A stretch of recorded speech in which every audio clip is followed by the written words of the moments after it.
más internacional.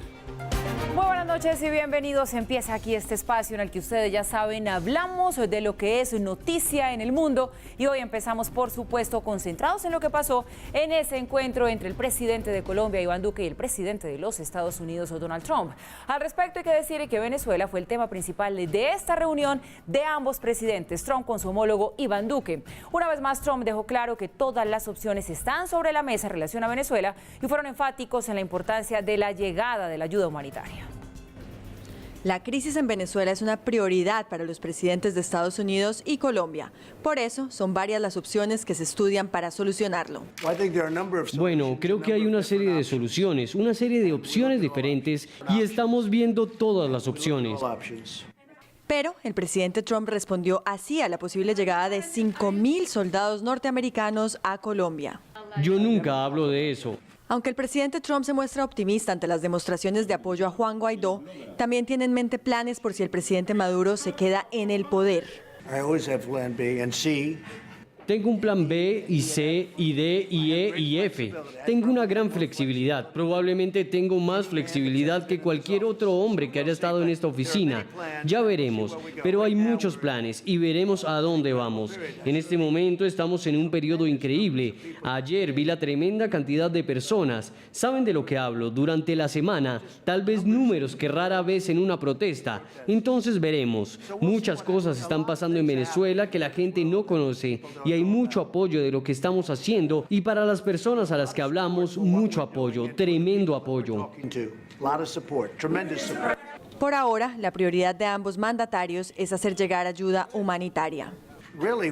Realmente estamos tratando de llevar comida a las personas que están muriendo de hambre. Hay gente muriendo de hambre en Venezuela y eso solo muestra lo que puede pasar con el gobierno equivocado. Cuando tienes el gobierno equivocado, pasan cosas malas, pero tienes mucha gente en problemas de verdad por tener hambre y por eso estamos entregando y estamos enviando enormes cantidades de alimentos. Bueno, tienen que dejar entrar la comida y en muchos casos están entrando. Bloquearon uno de los puentes, pero no han podido bloquear los demás. Les gustaría intentarlo. Creo que está cometiendo un terrible error al no permitir que eso suceda. Creo que tenemos que dar un mensaje muy enérgico a la dictadura. Obstruir el acceso a la ayuda humanitaria es un crimen contra la humanidad y tenemos que asegurarnos de que la ayuda humanitaria llegue al pueblo venezolano y que Colombia está muy comprometido en recibir la ayuda humanitaria de Estados Unidos y otros países para que pueda acceder a Venezuela y ayudar al pueblo venezolano. La lucha contra las drogas fue también un tema obligado. El presidente Trump insiste en que es necesario erradicar más coca de la que se cultiva y espera que así sea en un futuro próximo. Y el presidente Duque aprovechó para hablarle de los avances de su gobierno en esta materia. Déjeme mencionar algo. En nuestros primeros 4 meses hemos erradicado 60.000 hectáreas, más de lo que se había erradicado en los 8 meses anteriores. Tenemos una meta y estamos comprometidos. Es nuestra obligación moral tener una Colombia libre de narcotráfico.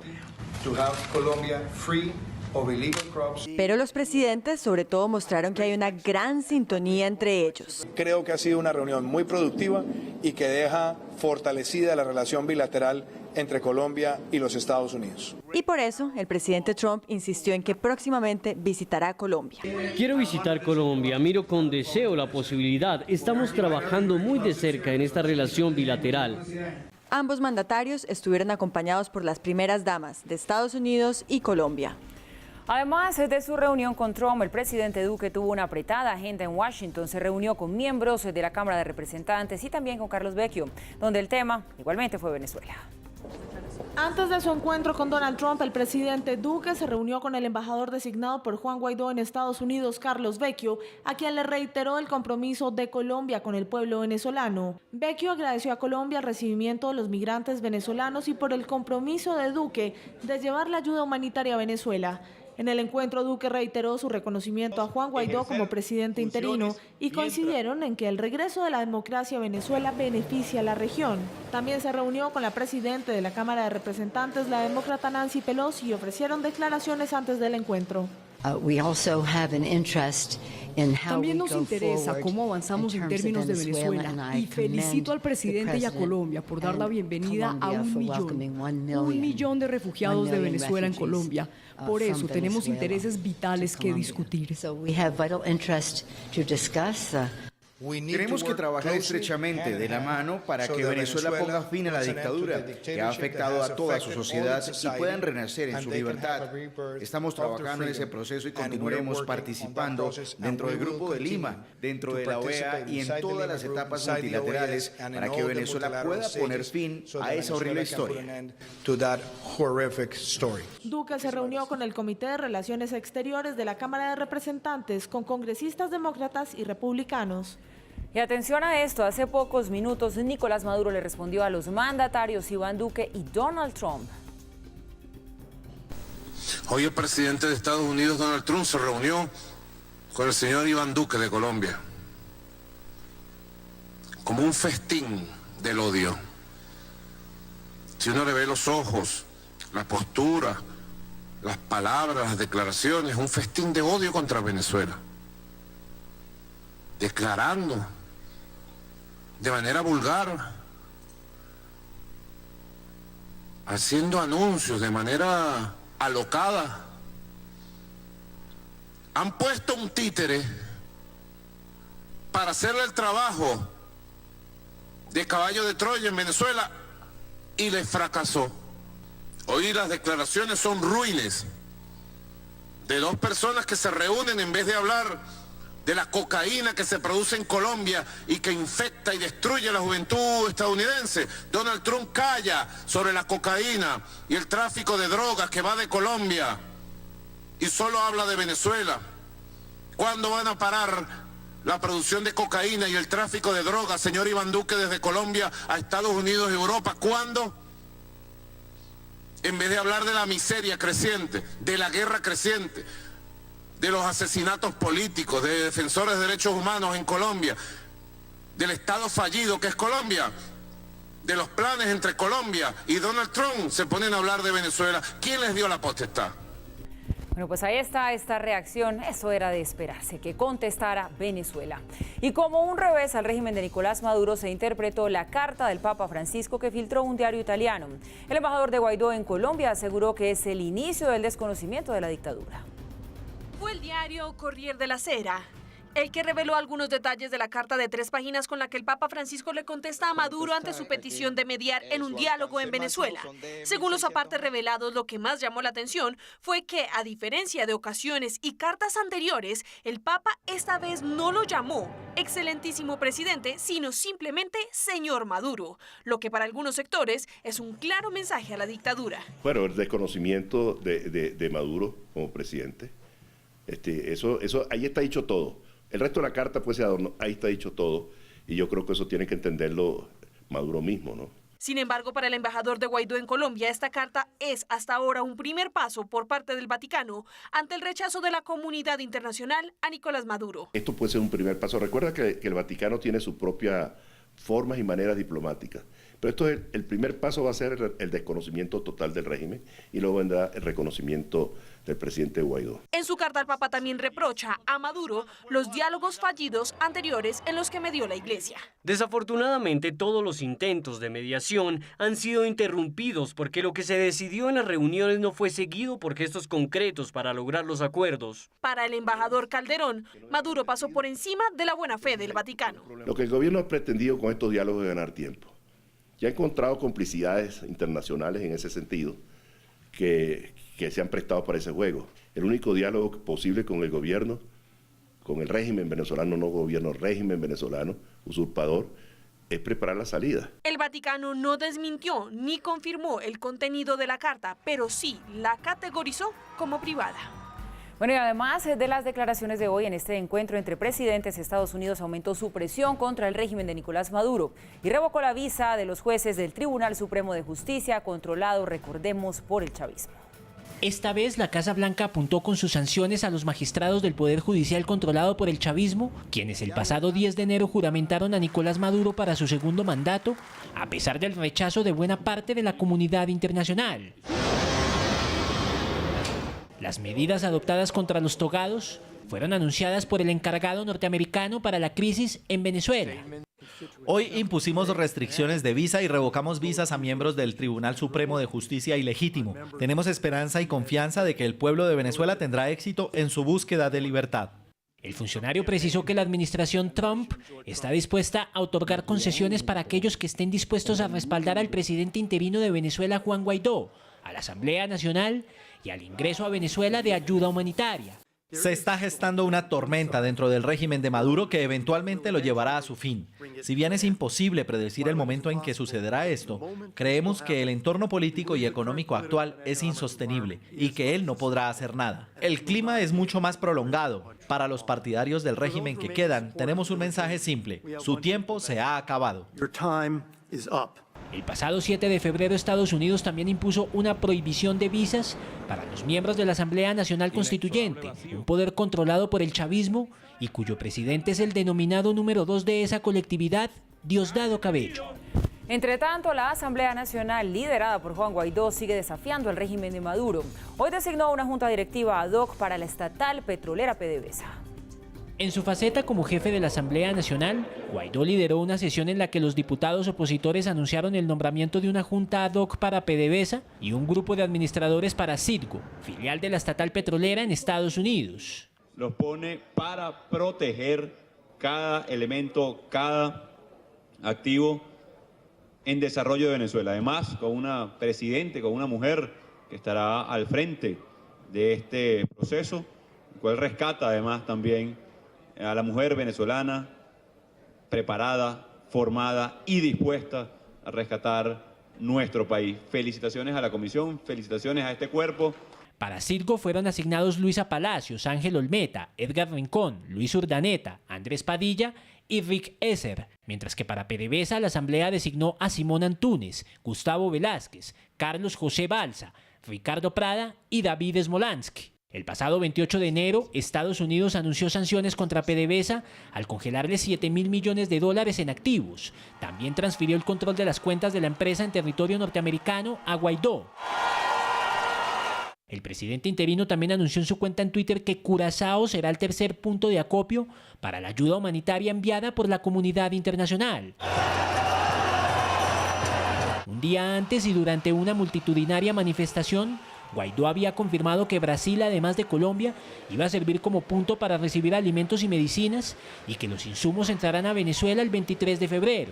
Entre tanto, la Organización de Estados Americanos, OEA, convocó una sesión extraordinaria para el viernes 15 de febrero, en la que darán seguimiento a la resolución aprobada el 10 de enero, en la que desconocieron la autoridad de Nicolás Maduro. Y de otro lado sigue el cerco financiero. Las autoridades de Bulgaria bloquearon una cuenta en la que el régimen de Maduro hacía transferencias de millones de euros. Un nuevo golpe financiero recibió hoy la dictadura de Nicolás Maduro. Por petición de la Casa Blanca, el gobierno búlgaro bloqueó una cuenta en un banco de ese país, la cual era usada por la petrolera estatal venezolana PDVSA para enviar dinero a otros países. La Fiscalía del país europeo confirmó que la cuenta fue abierta por un abogado búlgaro, del cual no revelaron su identidad, pero que podría estar perseguido por blanqueo de dinero y actualmente no está en Bulgaria. Los fondos que transitaban en esa cuenta servían oficialmente para financiar actividades deportivas o para comprar alimentos, algo que fue cuestionado por Washington, por lo que alertaron a las autoridades de la nación europea para verificar todo su sistema bancario y establecer si existen otras transferencias de Venezuela y si las mismas han servido para enviar dinero al extranjero. Esta decisión se produce después de que Carlos Paparoni, presidente de la Comisión de Finanzas de la Asamblea Nacional, denunciara el pasado fin de semana que PDVSA había intentado desviar fondos públicos a través de Bulgaria. Estamos de regreso y continuamos a esta hora con la información. Vamos ahora con una noticia que tiene ecos. Después del veredicto de culpabilidad del Chapo Guzmán, la prisión conocida como el Alcatraz de las Montañas Rocosas se perfila fuertemente como su más seguro lugar de reclusión. Los escapes cinematográficos que el Chapo protagonizó en México son una opción nula en Estados Unidos. Culpable de los 10 cargos que pesaban en su contra, todas las apuestas están concentradas en que Guzmán Loera será enviado a esta cárcel. la Administrative Maximum Facility en Florence, Colorado, popularmente conocida como el Alcatraz de las Montañas Rocosas, y por ser un penal de categoría Supermax, el de máxima categoría de seguridad en territorio estadounidense. En cifras, la ADX sería algo como esto: 490 celdas individuales construidas de grueso hormigón de 2 por 1 por 3.6 metros, 6 niveles de seguridad, ventanas o ranuras de aproximadamente 107 centímetros de alto por 10 de ancho, 1.400 compuertas de acero controladas por control remoto, 4 metros de altura de alambres de púas elevados en la parte exterior. Se ubica a casi 2.800 kilómetros en carro desde Washington. Pero, ¿cómo expurgar una condena en la ADX? Las celdas son una estructura sólida, insonorizada para impedir que cualquier sonido salga o entre en ellas.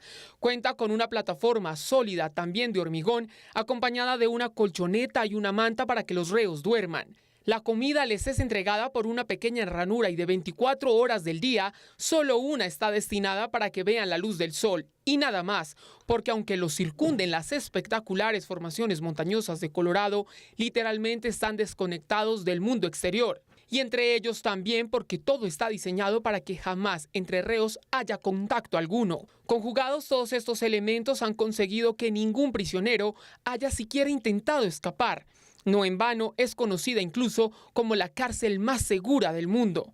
Por todo lo anterior, de ser enviado allí donde permanecen reos como Zohar Narzaev, atacante de la maratón de Boston, Joaquín El Chapo Guzmán pasaría el resto de su vida en una de las prisiones más criticadas en materia de derechos humanos actualmente. ¿Para qué tanto dinero si se va a terminar la vida así?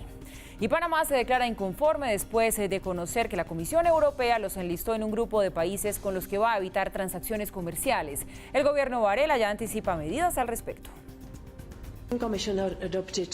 La Comisión Europea adoptó una lista de 23 países con reglas débiles contra el lavado de dinero y financiación al terrorismo.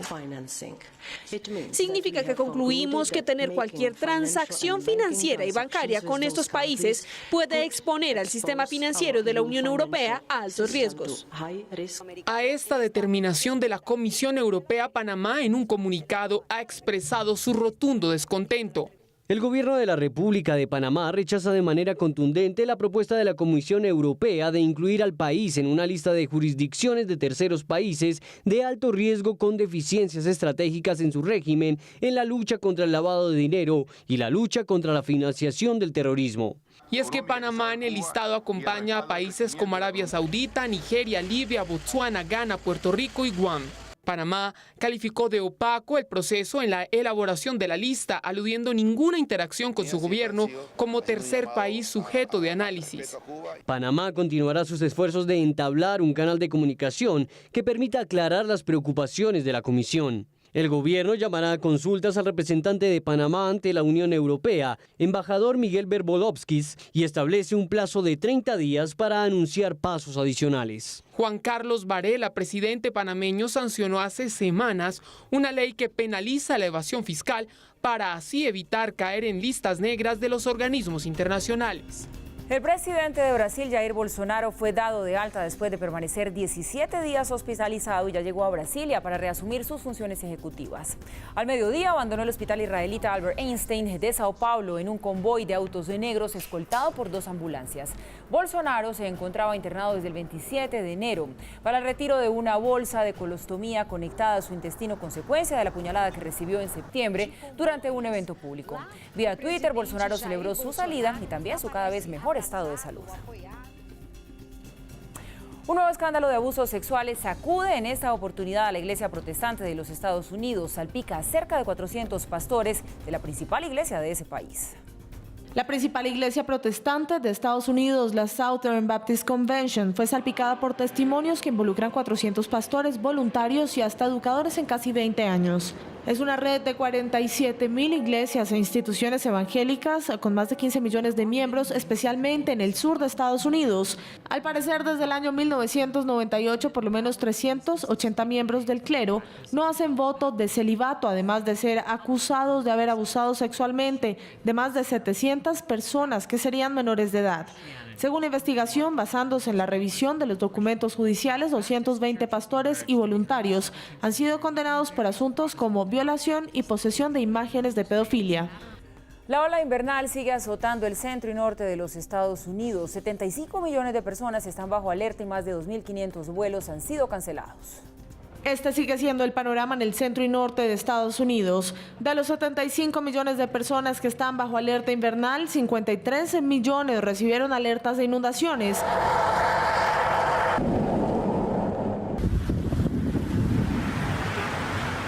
Por cuenta de las condiciones climáticas, más de 70 millones de personas están bajo alerta y 2.525 vuelos fueron cancelados.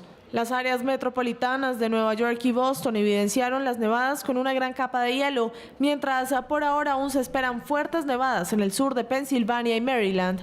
En New Jersey fue decretado el estado de emergencia.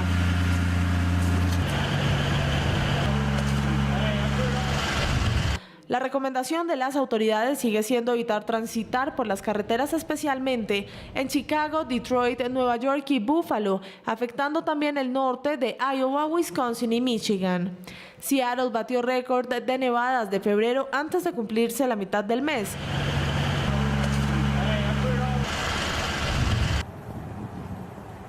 En Canadá la situación no es muy diferente. El este estaba paralizado por la peor tormenta de nieve del invierno que llevó a cerrar colegios y cancelar vuelos en Montreal. En Ottawa cayeron entre 30 y 40 centímetros de nieve.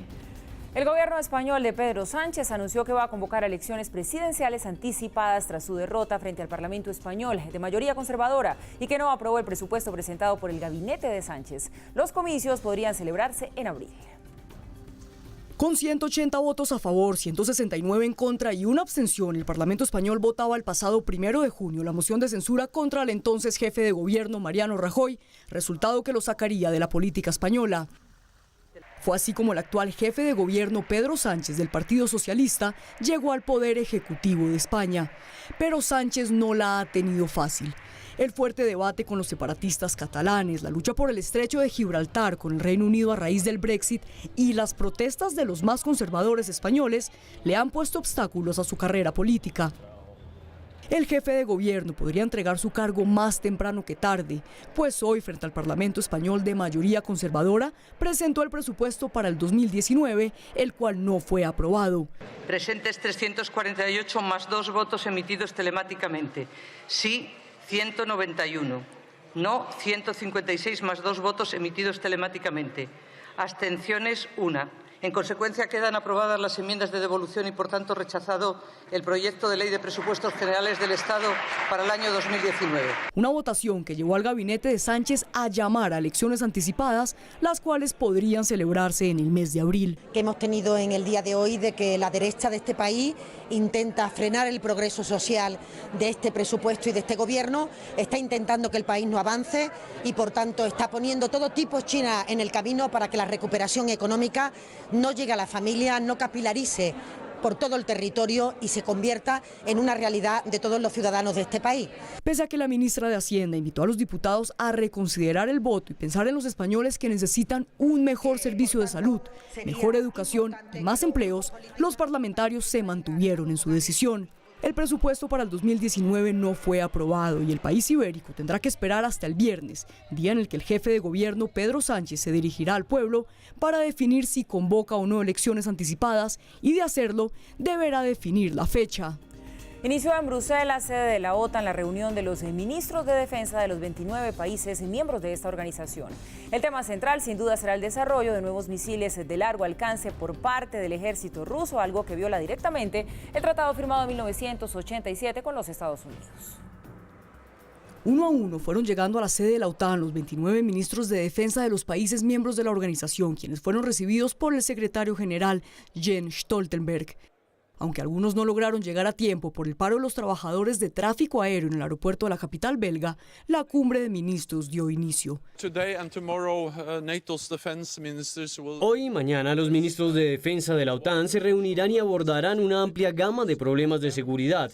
Entre ellos se encuentra el Tratado de Armas Nucleares de rango intermedio, Rusia continúa violando el tratado desplegando un nuevo misil de capacidad intermedia, los misiles SSC-8. La amenaza rusa por el desarrollo de nuevos misiles de largo alcance será el tema principal de la cumbre. Y es que luego de que el gobierno de Estados Unidos anunció que se retiraría del tratado de armas nucleares de rango intermedio por la constante violación por parte del Kremlin al acuerdo, el Ministerio de Defensa ruso presentó sus nuevos misiles que aseguran no violan el tratado.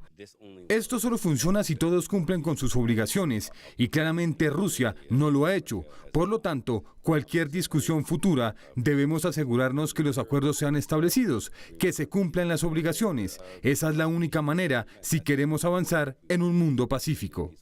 El secretario general dejó claro que la OTAN no intenta desarrollar nuevos misiles nucleares en Europa y comunicó que espera reunirse con el canciller ruso Sergei Lavrov en Múnich y convencerlo de regresar a los parámetros del acuerdo pactado en 1987. El mundo celebró hoy el 30º aniversario del inicio de la retirada de las tropas soviéticas de territorio afgano en 1989, una intervención militar del llamado Ejército Rojo que inició en el mes de abril de 1978. En 1978 inició la llamada Revolución Saur, una revolución que convirtió a Afganistán en un estado socialista liderado por el Partido Demócrata Popular de Afganistán.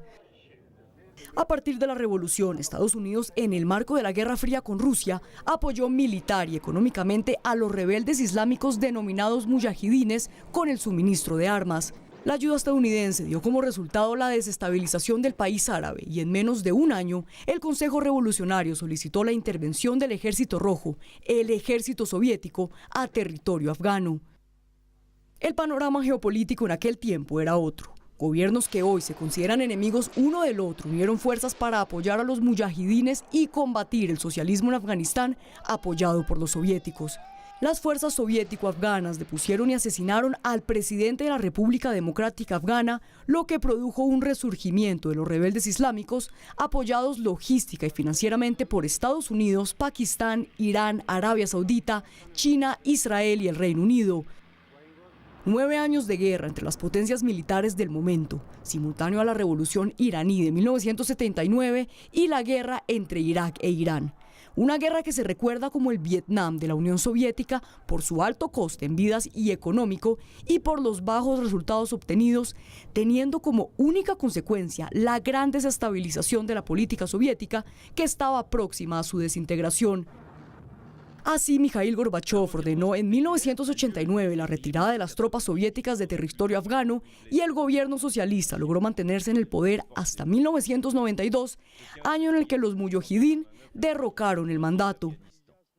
Pero tras 30 años del inicio de la retirada de las tropas soviéticas de territorio afgano y con el acuerdo de paz que adelanta hoy Estados Unidos con los talibanes, lo que pondría fin a la intervención militar estadounidense en Afganistán, Rusia está tentada a ocupar su lugar y regresar el tiempo 30 años atrás. La Corte Internacional de Justicia de La Haya rechazó por unanimidad la petición que Estados Unidos hizo para que el alto tribunal de la ONU se hiciera cargo del bloqueo económico al régimen de Irán.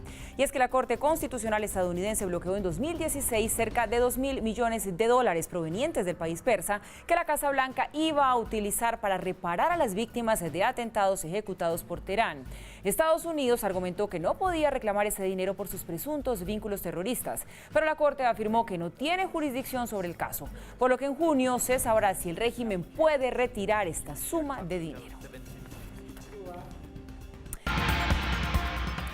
Ya de vuelta, gracias por continuar con nosotros. Y miren esto, una consultora en movilidad internacional reveló el ranking de las ciudades más congestionadas en materia de tráfico vehicular en el mundo. Y Moscú pues fue la peor calificada, pero Bogotá la sigue muy de cerca. INRIX, consultora de análisis de tráfico en el mundo, propiedad de Porsche, reveló el ranking de las ciudades más congestionadas del mundo. El Sistema Global de Puntuación del Tráfico es un análisis de la congestión y de las tendencias en movilidad en más de 200 ciudades a lo largo de 38 países. Los datos arrojados permiten a los conductores y a políticos tomar mejores decisiones basados en datos macro en materia de movilidad. Lo hacen estudiando variables como horas perdidas en trancones y la velocidad del último 1,5 kilómetros recorrido. Combinando esos dos factores, los resultados arrojaron una lista así. Moscú se ubica en primer lugar como el tráfico más complejo mundialmente. Le sigue Estambul en Turquía. Bogotá como la ciudad latinoamericana con peor puntuación del ranking.